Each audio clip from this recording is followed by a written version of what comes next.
Did you know that 8 out of 10 pet owners are accidentally damaging their dog's skin, coat, and long-term health every single time they reach for the shampoo bottle? And the worst part?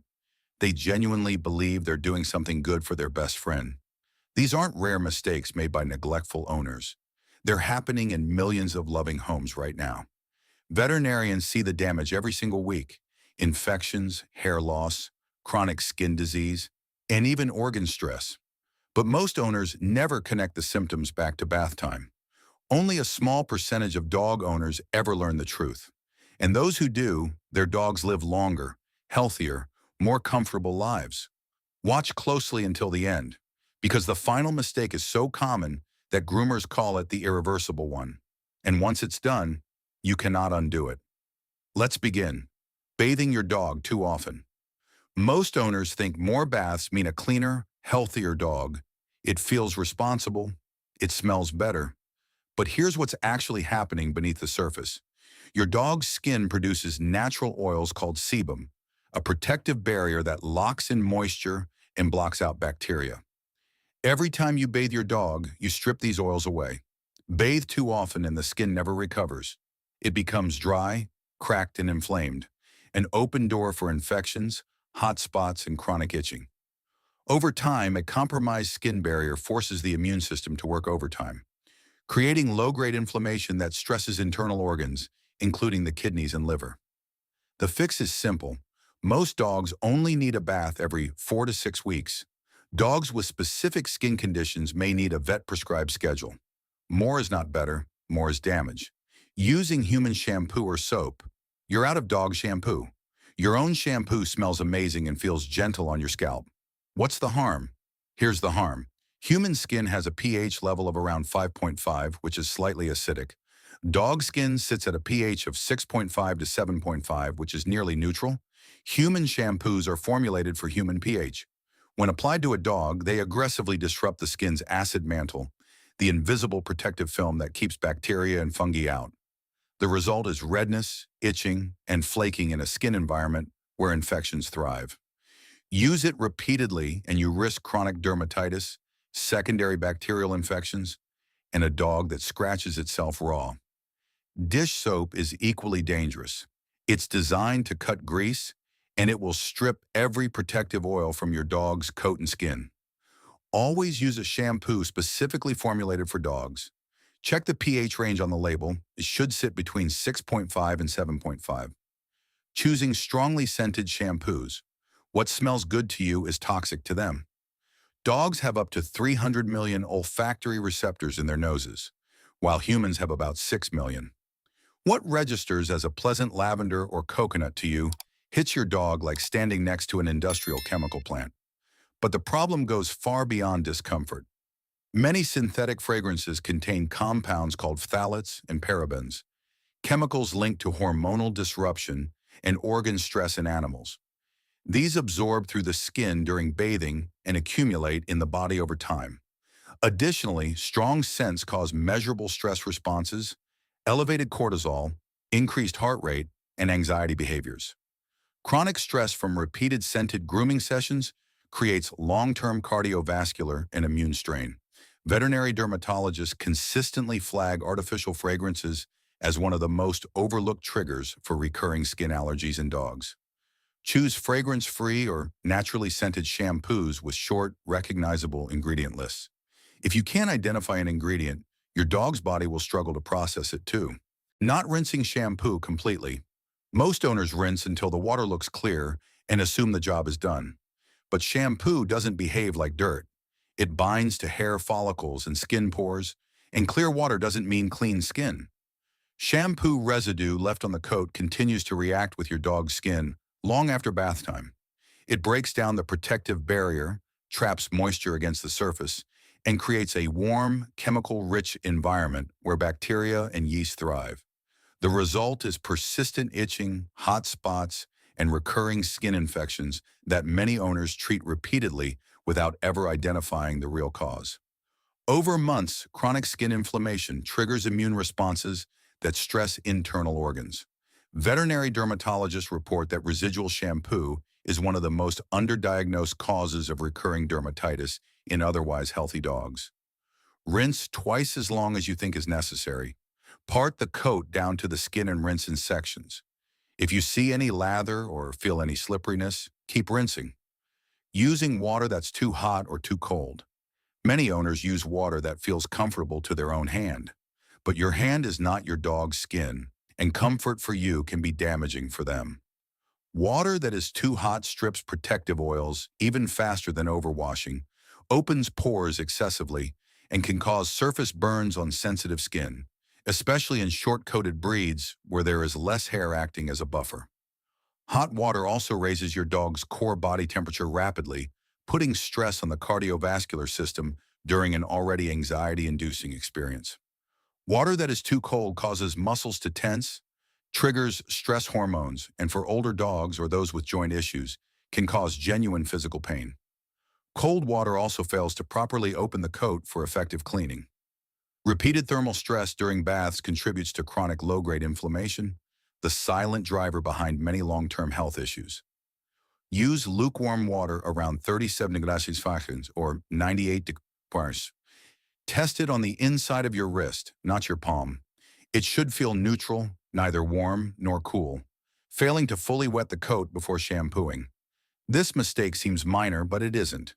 When you apply shampoo to a coat that isn't fully saturated, the shampoo distributes unevenly, concentrating in patches rather than spreading across the skin surface. High concentration shampoo sitting directly on dry skin is significantly more irritating than properly diluted shampoo on a fully wet coat.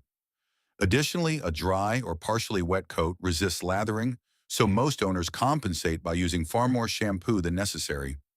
More shampoo means more chemical contact with the skin, harder rinsing, and a dramatically higher chance of residue being left behind, feeding directly into the damage from the previous mistake. For double-coated breeds like Huskies or Golden Retrievers, water simply beads off the outer coat if applied too quickly. Proper saturation requires slow, thorough wetting that reaches all the way down to the skin, which can take several minutes longer than most owners spend. Spend at least 2 to 3 minutes thoroughly wetting the entire coat before applying any shampoo. The coat should be completely saturated with no dry patches anywhere. Scrubbing the skin too hard. Bath time feels like a good opportunity for a deep clean, so owners scrub firmly and thoroughly, and in doing so, cause damage that won't be visible for days. A dog's skin is significantly thinner and more sensitive than human skin, roughly 3 to 5 cell layers thick compared to our 10 to 15. Vigorous scrubbing with fingernails or rough grooming tools creates microscopic tears in this delicate surface. These micro wounds don't bleed, so you won't see them, but they become entry points for bacteria, yeast, and environmental allergens. Repeated aggressive scrubbing also stimulates excessive oil production as the skin attempts to repair itself, ironically making your dog's coat greasier faster and creating a cycle where owners bathe more frequently, causing more damage. Veterinary skin specialists consistently identify owner scrubbing technique as a contributing factor in cases of recurrent bacterial skin infections, known as pyoderma, in dogs with no other underlying condition. Use only your fingertips in slow circular motions. Never use fingernails or stiff brushes directly on skin. Gentle and thorough always beats hard and fast. Leaving the coat damp after bathing. The bath is done, your dog shakes off, seems mostly dry, and you move on. This is one of the most common and most damaging mistakes on this entire list. A damp coat traps moisture directly against the skin surface for hours. In that warm, wet environment, bacteria and yeast multiply at alarming rates.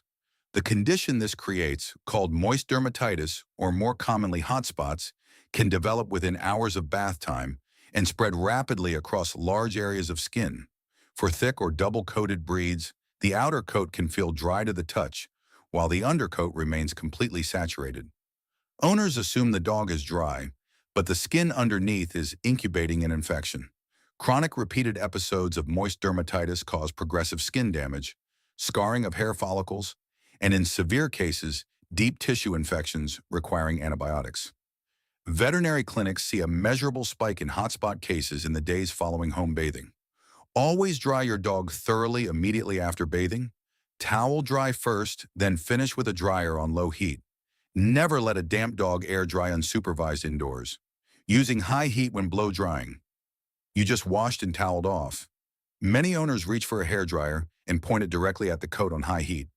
It's faster, and the dog gets dry in minutes. The damage, however, lasts much longer.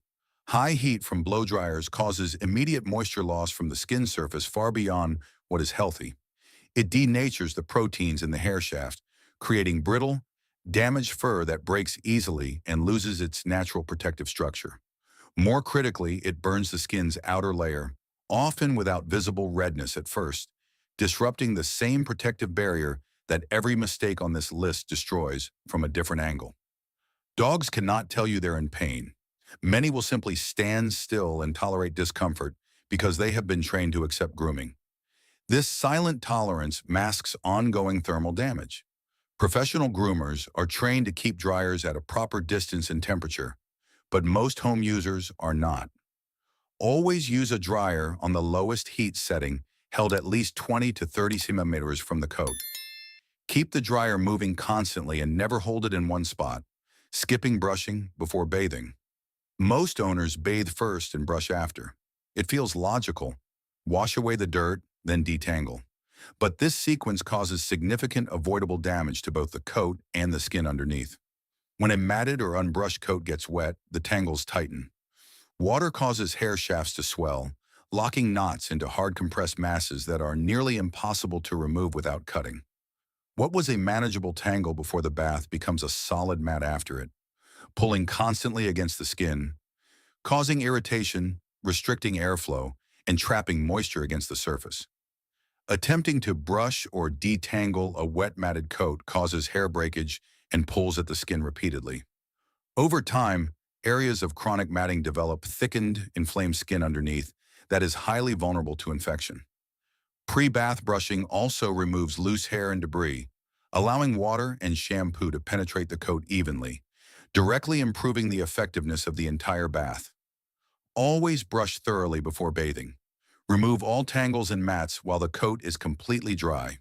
Never attempt to detangle a wet coat, pulling or cutting out mats the wrong way.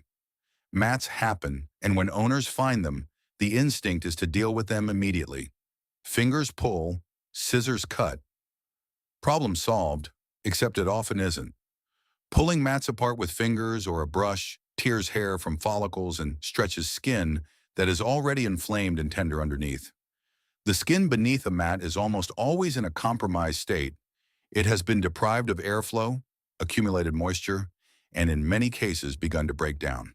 Aggressive pulling on this already damaged skin causes wounds that are invisible until they become infected. But cutting mats with scissors is even more dangerous. The skin beneath a mat is often pulled upward into the mat itself, sitting far closer to the surface than it appears. Thousands of dogs are brought to veterinary emergency rooms each year with lacerations caused by owners attempting to cut out mats at home. Never cut into a mat with scissors pointed toward the skin. Use a mat splitter or dematting comb first to divide the mat gently. For severe mats, always take your dog to a professional groomer. A $40 grooming session is infinitely cheaper than emergency stitches. Shaving double-coated dogs too short. It's summer, and your husky or golden retriever looks hot and miserable. Shaving them short seems like an act of kindness, but it is one of the worst things you can do to their long-term health. Double-coated breeds have two distinct layers, a dense insulating undercoat and a protective outer coat of guard hairs. This system does not just keep dogs warm in winter, it actively regulates body temperature in both directions, reflects heat in summer, and shields the skin from UV radiation and insect exposure. When you shave a double-coated dog too short, you remove this entire system. The dog is now exposed to direct sun with no UV protection, dramatically increasing the risk of sunburn and skin cancer. Body temperature regulation is severely compromised. This is the worst mistake on the list. Shaving too short often causes a condition called post-clipping alopecia, where the coat grows back incorrectly with the undercoat and guard hairs growing in the wrong proportions. In some cases, the coat never fully recovers. This is irreversible. You cannot undo it. Breeds this applies to include Huskies, Malamutes, Golden Retrievers, Labrador Retrievers, German Shepherds, Australian Shepherds, Border Collies, Pomeranians, Samoyeds, and Bernese Mountain Dogs. Never shave any of these breeds down to the skin. Manage heat through regular brushing to remove excess undercoat, proper hydration, shade, and cooling mats instead. If you want professional de-shedding during summer months, ask your groomer for a line comb treatment, not a shave. Now you know exactly how to protect your dog's skin, coat, and long-term health every single bath time. Did any of these mistakes shock you? If this guide has changed the way you look at your dog's grooming routine, please subscribe to our channel and like this video. We are dedicated to uncovering the health truths that help your best friend live a longer, more comfortable life. Let's protect their future together. Our next essential guide will be opening soon.